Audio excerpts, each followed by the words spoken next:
Here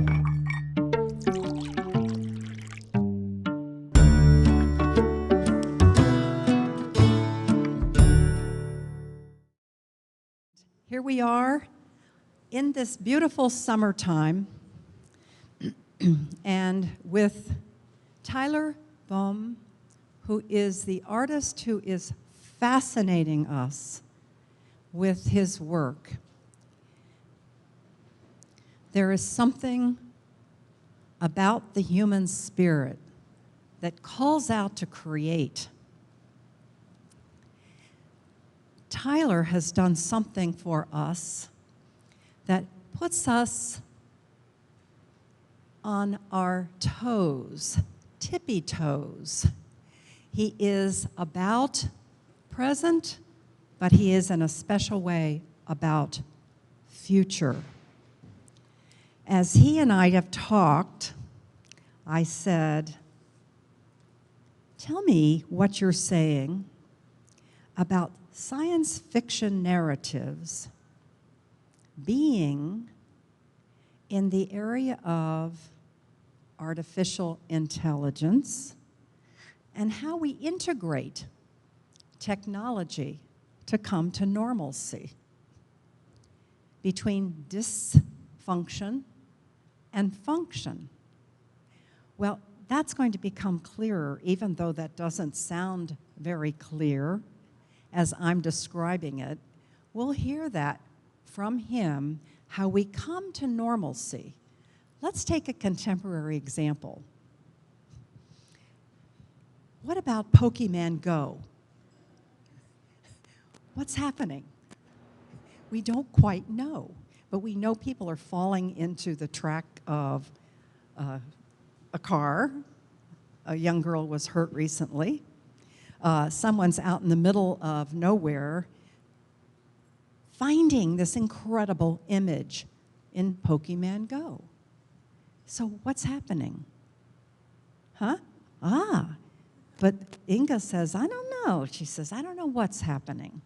Well, Tyler is going to help us understand that this dystopian and this utopian move calls us to balance. And he has done something extraordinary as he works at his architectural firm not far from here in using tools to bring these extraordinary pieces before us. It all starts on a computer. And he's encouraged every day by what's happening. And I'm going to give this over to him to help describe what is behind him, to say how this all comes together. Thank you. You guys hear me okay? Nice and loud. Nice and loud, okay. Well, I just want to thank Ellen and thank the Cultural Arts Center for giving the opportunity to exhibit here. Thank everyone for coming out. Really appreciate you guys coming and engaging with the work. And I think I didn't really prepare any kind of real statement about the work, so this will just be kind of a free-flowing conversation. And if anyone has questions or comments or works that they want to hear more about, please just feel free to ask them and we'll just kind of talk. I think that's a lot easier way to kind of have a presentation than for somebody to just kind of stand there and ramble on and on. So just to talk a little bit about the work that you're seeing in this exhibit, as Ellen was saying, I'm really interested in the future, the idea of the future. And I guess what interests me is not so much thinking about literally where society is going to be in 20 or 30 years or where technology is going to develop. It's more about the future as kind of like an imaginative space. And I think in that sense, my work has a lot in common with science fiction. So it's thinking about the future in a much broader sense than we normally think of it. So that could include interplanetary travel. It could include artificial intelligence. It's a whole range of kind of hypothetical possibilities, hypothetical futures that could occur. So I think that's kind of the background of the general theme. That's the thread that kind of connects all of the different pieces. And I think from there, I wanted to talk a little bit about the process that's involved in making these works, because that's very much related to the themes that I'm addressing. So I've been making art for 12, 13, 14 years maybe at the most. I didn't study art in school. I took some art courses, but most of the coursework I was doing in school was actually in foreign languages and Russian history. And there was a lot about Russian, so I know this sounds like a total off-topic subject, but it actually, like, it comes back around. So I was very interested in Russian society, and particularly early Russian and Soviet history, because there was a lot of like very revolutionary thought that was occurring during that period, and people were thinking all the time about how do we create the perfect society, how do we create utopia, how do we refashion our world and our economy so that it better benefits us as a people. And of course, you know, Soviet history is kind of laden with all sorts of tragedies, but I think that initial idea was really fascinating to me. So I was studying Russian and taking art courses and started painting with acrylic on canvas. And a number of years ago, I started working at an architecture firm, which is up the street. It's called NBBJ. And they have a really fantastic model studio there where they're building scale models of buildings. And there's a number of techniques and approaches, and particularly technologies, that are used in the building industry and for creating architectural models that I thought would be really interesting to incorporate into an artistic practice. So all of the works that you're seeing here were designed on a computer. So they start off as a digital design. And once I've completed the digital design, then I'm typically taking it and I'm printing it out on a laser cutter. And a laser cutter is essentially, it's a big machine. It looks like, I don't know, it's maybe 4 feet high, 5 feet wide, and it essentially will take any design that you create, any digital design, and it will cut it out of whatever material you're using. So I'm primarily using Plexiglas, which is a plastic. I create the design on the computer, send it to the laser cutter. It cuts it out into a series of components, which I'm then painting with acrylic paints. So these pieces are essentially digital designs that have been translated into physical designs using a laser cutter. I guess the other thing I can start talking about in terms of this exhibit is that there's sort of 2 different series involved. One are the pieces like these over here, which were some of the earlier works that I've created in this exhibit. These are from maybe 2 or 3 years ago, and they're more sculptural in nature.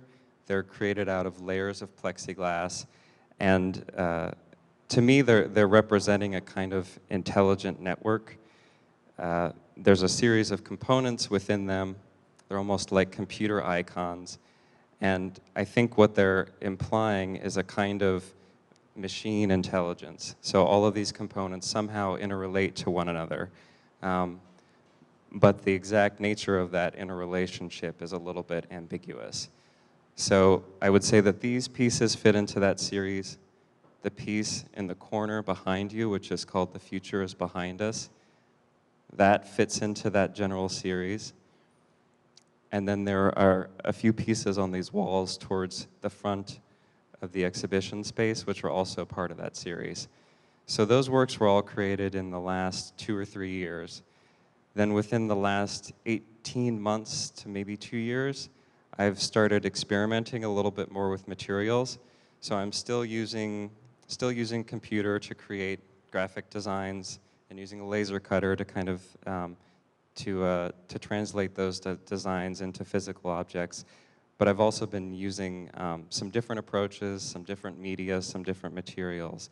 So I think we can talk about maybe these pieces here, because this is a good example of the different direction my work's been taking over the past year or two.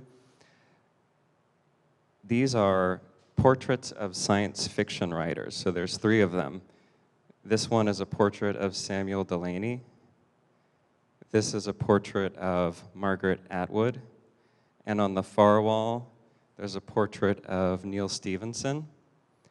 And I don't know if any of you are familiar with any of these authors, but they're all really fascinating writers and fascinating thinkers.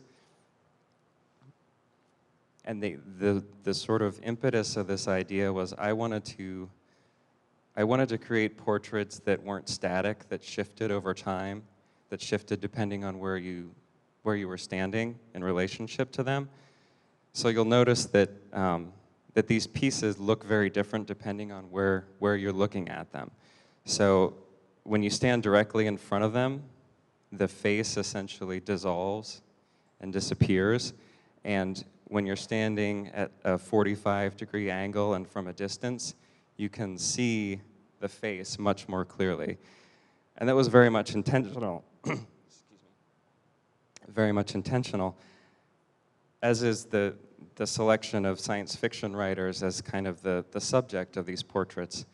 I'm, as I was saying before, really fascinated with this idea of the future and the ways that various thinkers have conceptualized the future. So these are 3 science fiction writers whose work I have really been interested in and whose worldview has kind of helped to shape my own.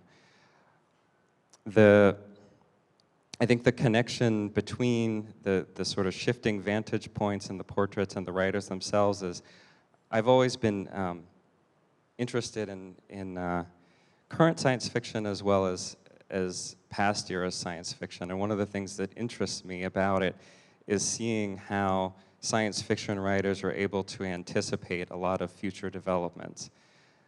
And the way that through their kind of own creative processes, they're able to kind of expand the realm of what is possible for society. So a number of technological innovations throughout history, I think, have initially been inspired by science fiction concepts.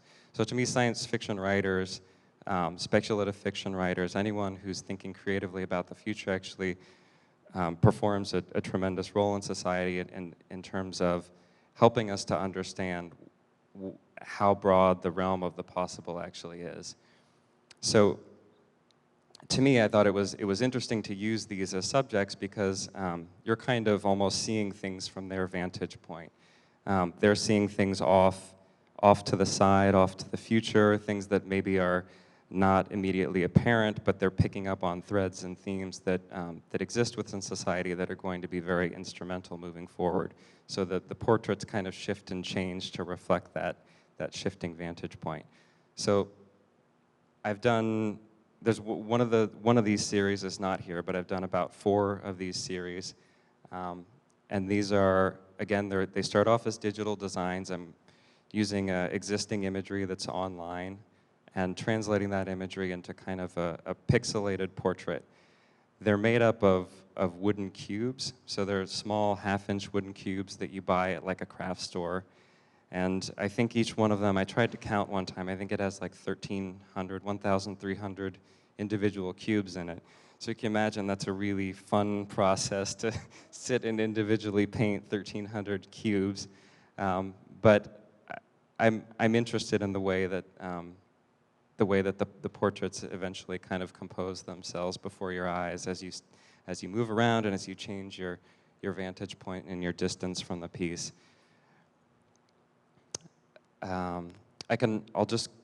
And if anyone has any questions, anything like that, please just feel free to interact, because otherwise I will probably go off on a series of tangents. So yeah.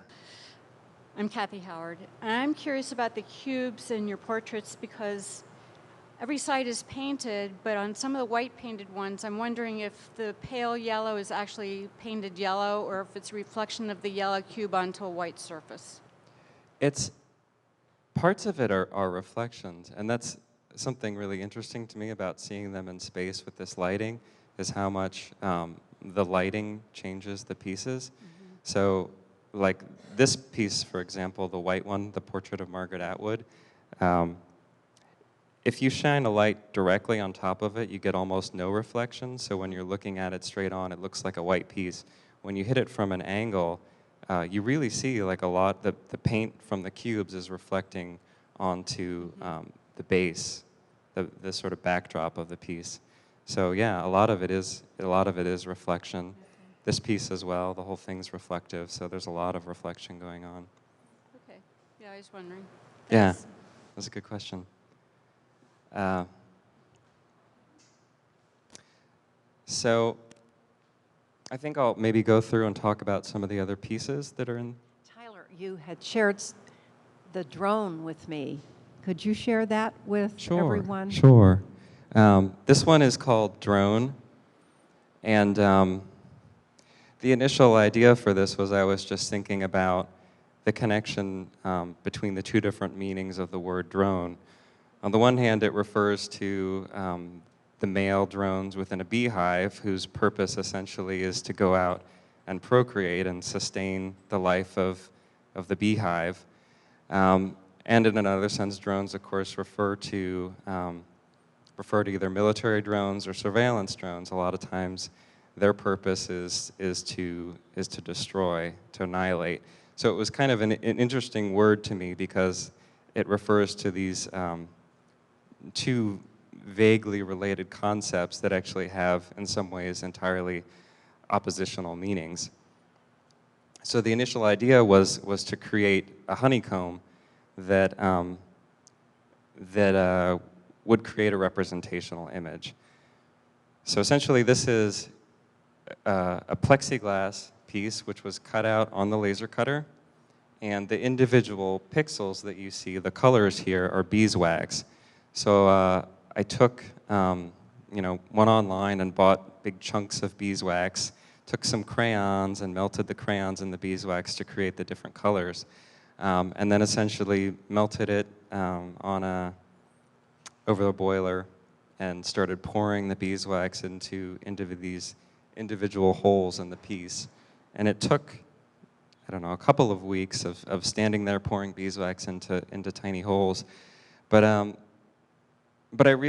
enjoyed the learning process that was involved in creating this piece, because going into it, I'd never used beeswax. I had no idea what the specific properties of beeswax were. I didn't know if the piece would work at all. I didn't know if the beeswax would immediately fall out, if it would be possible to create different colors using it. So there was this kind of fantastic learning curve on this piece that I think has become a really important part of my process. I enjoy learning, I enjoy experimenting with new materials, and I think every one of these pieces is, in a way, a successful experiment, if only because it exists, it didn't fall off the wall, it didn't crack or deteriorate, and that's always an issue, I think, when you're working with new media. You don't know how it's going to respond, you don't know how it is going to degrade over time. But I think the process itself is what is so interesting to me, and I think what I'm becoming increasingly passionate about is how do you kind of stretch yourself as an artist? How do you learn in the process of creating, rather than simply trying to hone and improve a specific technique or skill? So along those lines, I can talk about this one here, because this one's another one that uses a relatively experimental media. This is called Almost Utopia. And it's actually made up of small model train figures. So I don't know if any of you have ever had model train sets, but they come with a large range of scenery. So you can create your miniature cities that are in scale to the train set. So these are figurines from a model train set. And I don't know how many of you are familiar with the thumbs up symbol from Facebook. It's on a lot of different social media platforms, but it's become sort of the universal symbol for liking or supporting something.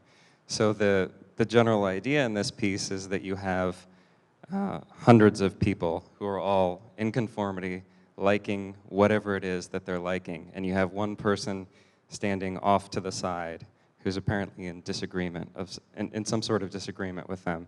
And so the piece is called Almost Utopia, the idea being that this would almost be perfect, but somebody has to kind of stand off to the side and be a nonconformist.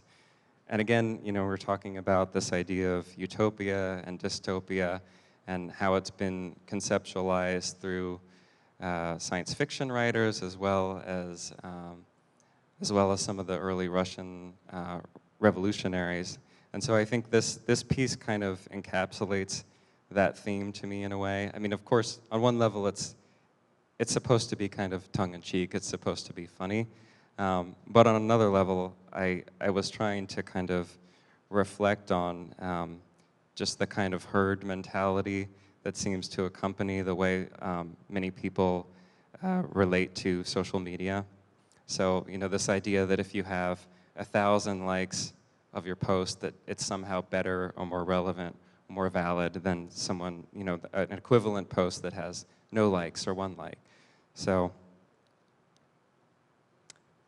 another piece I think we can talk about that is actually in the opposite corner there is it's called World Map. And I don't know if you guys have gotten a chance to look at it or can see it from where you are, but it's literally a world map. So it's a map of the world, an outline of the continents. And the original idea for this piece was I was wondering if it would be possible to create a broken mirror which looked as though it had accidentally broken into a representational image, into a recognizable image. So that's kind of where I started off with the piece. And this, we were talking about experimenting with new media and kind of pushing the envelope as an artist. And so I had no idea if it would work. I didn't know if it was possible. I didn't know how to design it. I didn't know anything going in. And that to me was really, really exciting because I knew that there would be this fantastic learning process that would occur in the course of making the piece.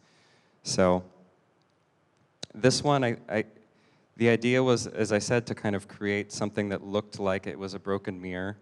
But in this one, you have the image of the globe, essentially, that's overlaid over that kind of fracture pattern. And so this one was created, I took a map of the world, and I took a series of images of broken mirrors, and then I traced, as much as I could, the images of the broken mirrors, and tried to kind of get them to conform to a recognizable outline of the world. So, I don't know, I had a different name for the piece, and then I was a little bit concerned that people perhaps wouldn't be able to identify the world, so I ended up landing on World Map as a title. So I think now, if you see it and you see the title, you'll figure out what's going on. But this was another one that was interesting. I really like the properties of mirrors. And this one, I think, is interesting, too, in that every piece is actually a separate piece. So its angle is slightly different. So when you walk by it and you look at the reflection, you're actually seeing different fragments of the room rather than it being a solid reflection. And the other mirrored portrait piece that we were just looking at before, I think, has similar properties, which were totally unanticipated. But because the wooden cubes are all slightly irregular, because the gluing of the mirrored pieces to the cubes is slightly irregular, each one creates a slightly different reflection as you walk by it. So it kind of creates this sort of fish scale-like impression, which I think was quite interesting, and again, was a kind of an end result of a learning process, which was, I think in some ways, resulted in kind of an end product that was more interesting than what I had originally anticipated. Are there other pieces that, yeah?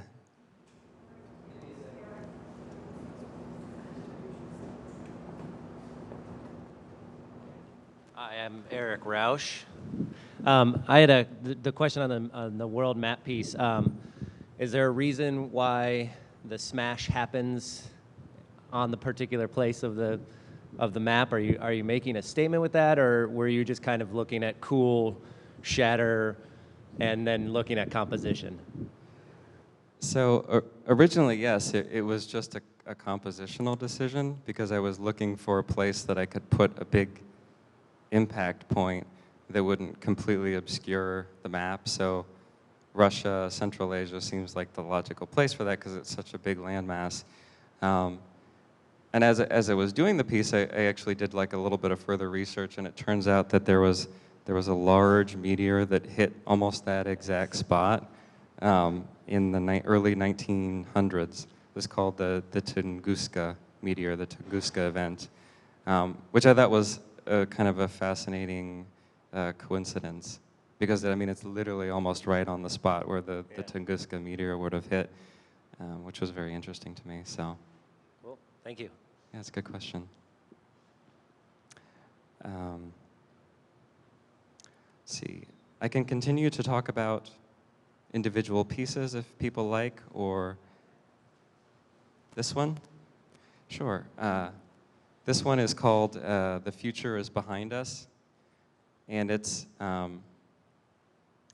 created out of a series of layers of plexiglass. So I took, this was an image that I found online of, it's essentially like a 1950s idyllic family, and they're kind of having a picnic, but they're having a picnic on another planet, and they're looking back at the Earth.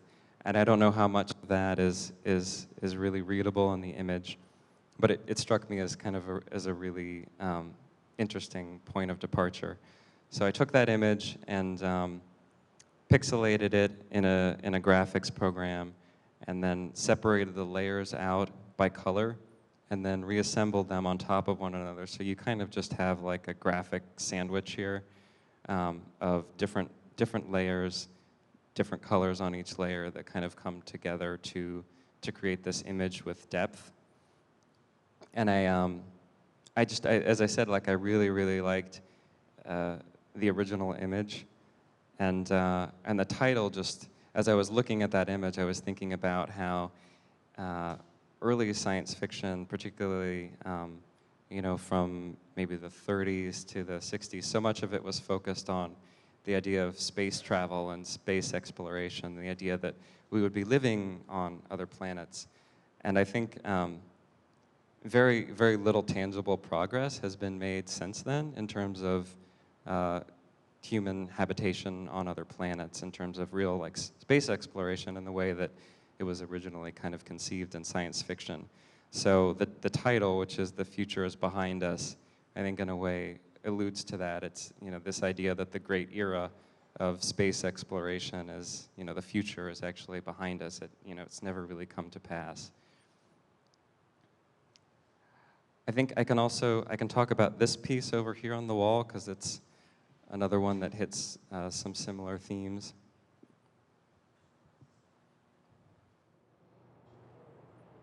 This one is called Transporter Air.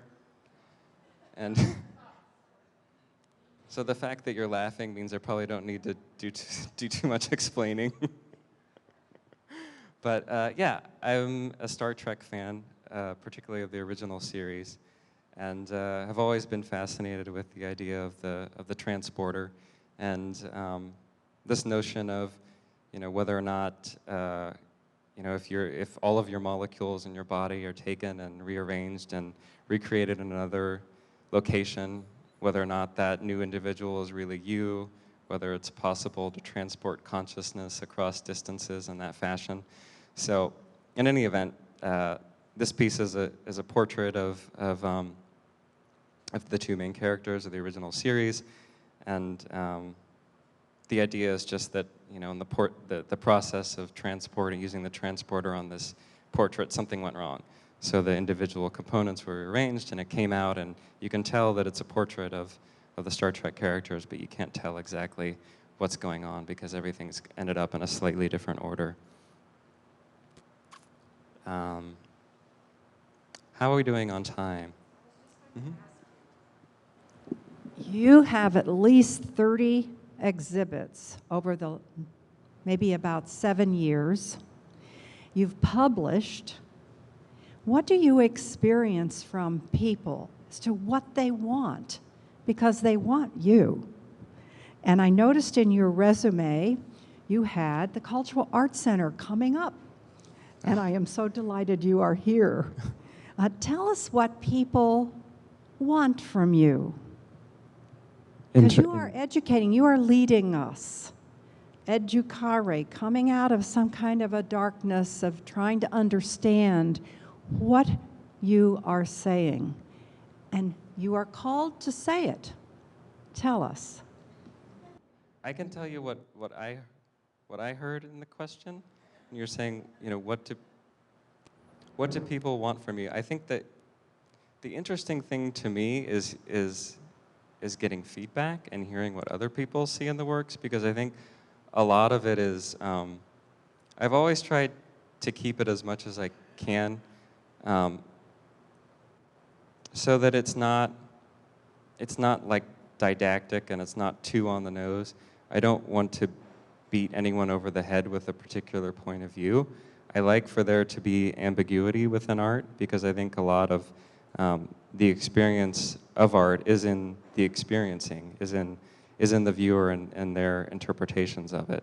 So it's always very interesting to me to hear what people see in individual pieces, what their kind of mental landscape is, because many times it's entirely different than what I had originally intended, and a lot of times it's much more interesting than my original concept.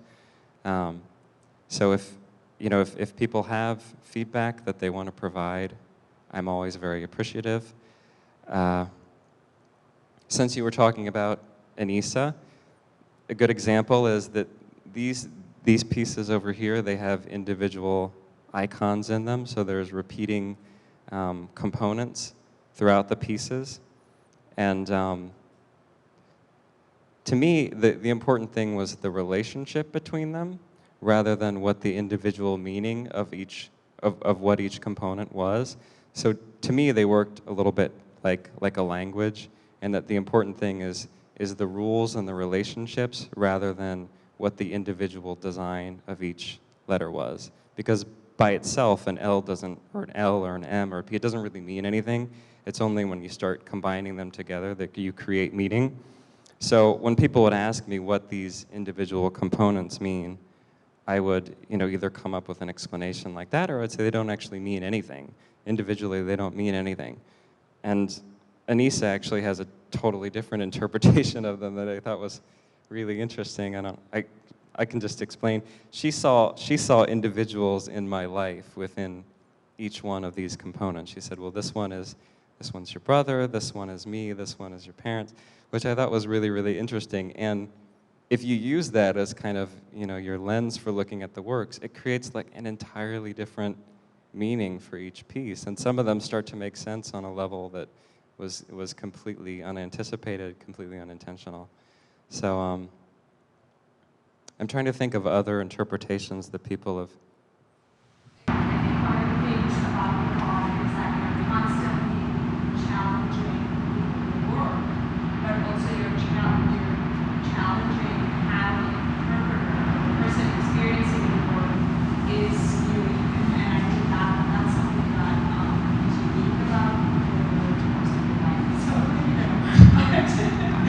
but it's always interesting. It's always interesting. There's one day you're coloring little cubes, and the next day there's a shipment of little train people, and then the next day you're in the kitchen melting beeswax. So there's always kind of a neat challenge. So you're in a space where you are able to challenge existing narratives, and I think that's wonderful in both of our works, that we're trying to push the boundaries of what is correct and spoken, so we have a chance to do that.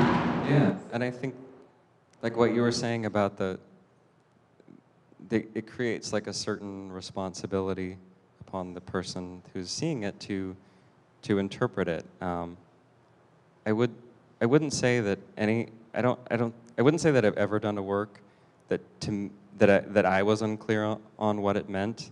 I always have a very clear idea of the concept and what I'm trying to portray in the piece.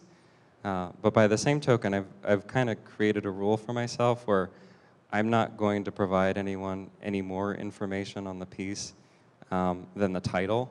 So a lot of times the titles, like if there's a kind of key to understanding the work, it'll be in the title.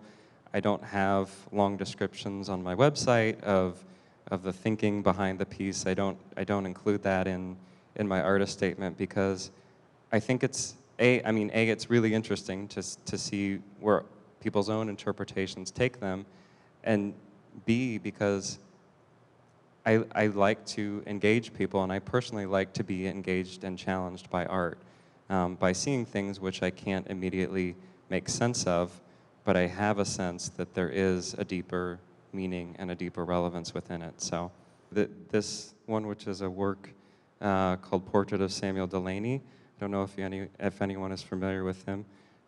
He's a wonderful writer. He wrote a book called Dahlgren that came out in the 70s, which is one of the most inexplicable, mind-bending books I've ever read.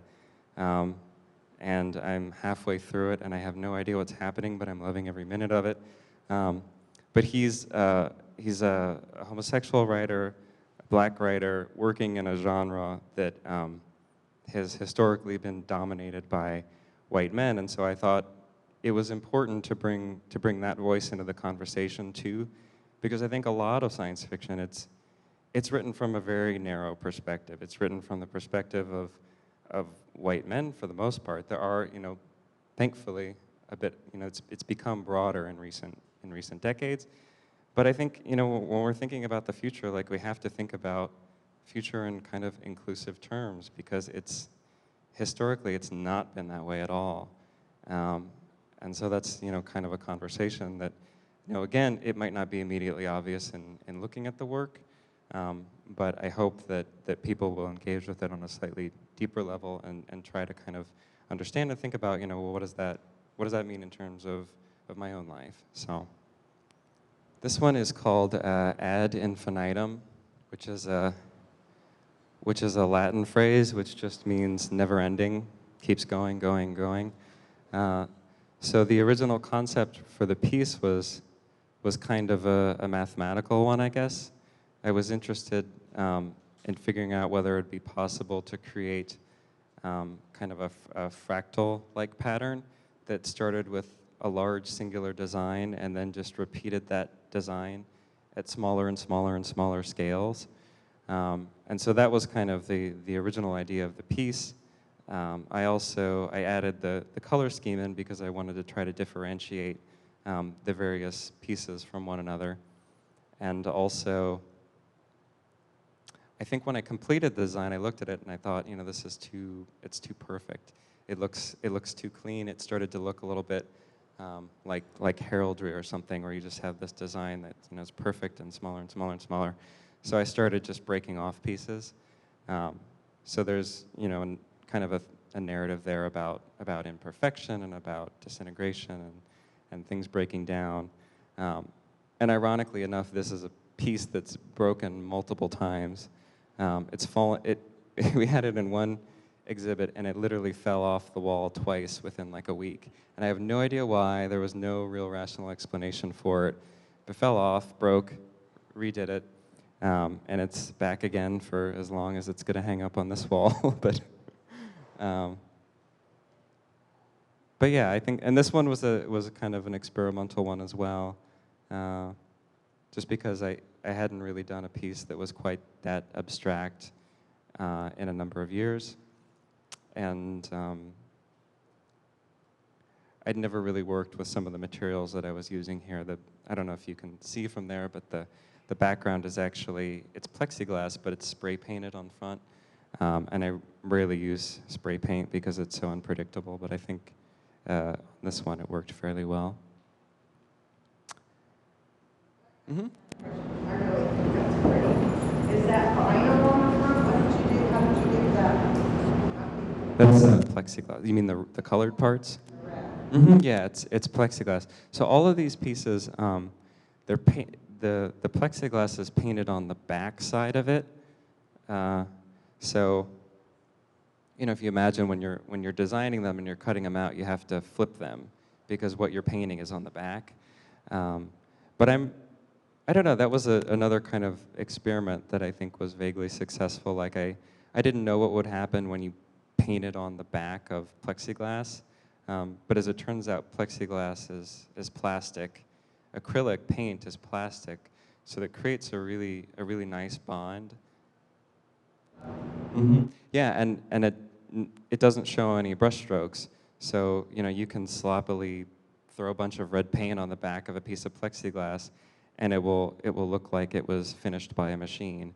And I really like that finish because a lot of the works deal with futuristic technological themes and kind of speculate about worlds where human beings have been, in some sense, marginalized by technology. So it seemed fitting that the surfaces of the works themselves would reflect that kind of technological theme, where the artist's brushstroke is effaced. Working with some of the laser cutters and CNC mills, don't you think that sometimes the computer has a little bit of a mind? Yeah.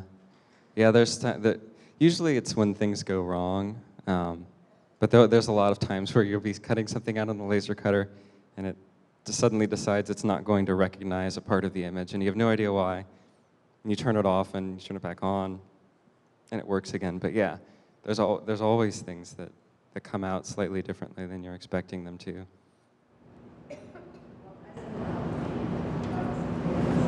Anyways, those have the first 4 colors of the chakras. Are you familiar with chakras? No, I've heard of chakras, but I didn't know about the color scheme. Can you explain that? Orange, yellow, and green. It has to do with the chakras of the body. It starts with the chakras with red. Orange is the next one, and then yellow, and then green is your heart. But that's what I see, because red is the foundation of your family, and then orange is like your sexuality, and then yellow is your will, and green is your heart. And there's only, it's orangey, orange, yellow, and green. You just don't have to live on there. But that's what I see. Yeah, see, that's the thing I'm talking about. That's so fascinating to me. Because they could be, they could be energy fields of some sort. I mean, this one is one of them, as I was saying, one of the most abstract ones that I've ever done. So, beyond having kind of a mathematical framework for it, I don't know that I had a specific interpretation in mind. So that's really interesting. Well, I guess maybe I underplay this. Like, I've been working on art right along. Yeah, so I took art classes in high school, in middle school. I took art courses in college, but it was never like my focus, I guess. I just didn't, I didn't have somebody there saying like, this is really something you can do in a professional sense. So I was following, a career path that I thought was like sensible and respectable at that point. Yeah. So yeah, not the most sensible one. Yeah, yeah. Well, yeah, at the time I was like, oh, I can, work for the NSA or something. It's a terrible idea. But, and I'm sorry. The process. It's clearly themes now. Mm-hmm. But is there a trigger? Is it like something that's happened on the news? Or Sometimes, yeah. I think it just comes from, I read a lot. I have a lot of different sources that I'm reading all the time that trigger different ideas. I think a lot of it just, it really comes from just daydreaming, just kind of sitting there and meditating, not being able to meditate, and just kind of allowing your mind to wander, I think is where most of the ideas come from.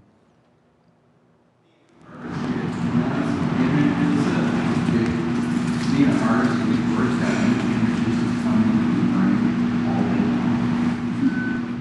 long. I don't actually. I don't. I see a lot of things visually, so like music looks visual to me, and like concepts and things look visual to me, but I don't, like a lot of my work doesn't start off as a visual idea. It starts off as a concept, and then I start thinking backwards as to how I'm going to turn that into a piece of art, I guess.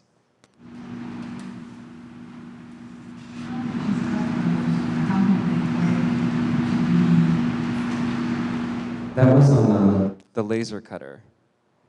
So I designed it on the computer, and then it just cut out the design that I'd created on the laser cutter.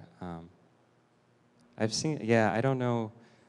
When I did that piece, a couple of people saw it and were talking to me about it, and they said, one of them was an architecture student, and he said, back when he was in school, he had tried to do something similar, but he was literally just cutting a mirror with a knife and then trying to get it to break. And I've seen some other works where people took like steel and then cut it by hand. So I think, to me, the great thing about like having access to a laser cutter is that it just speeds the whole process of going from like an idea to an actual piece. I think, so many of these pieces would just be like unbelievably time consuming if you weren't using that type of technology, so. Right, yeah, I'm always interested in it. And they are incredibly time consuming as it is, so. So what did you use if that's not a mirror to get the reflection thing? Oh, it's mirrored plexiglass. So it's basically a mirror, but it's not glass, it's plexiglass, so you can cut it. Is there, what is holding the shape? Is there a? Just pieces? It's on a, there's another piece of plexiglass behind it that they're all glued to. So that's just showing. Yeah, that's the black that you see behind it.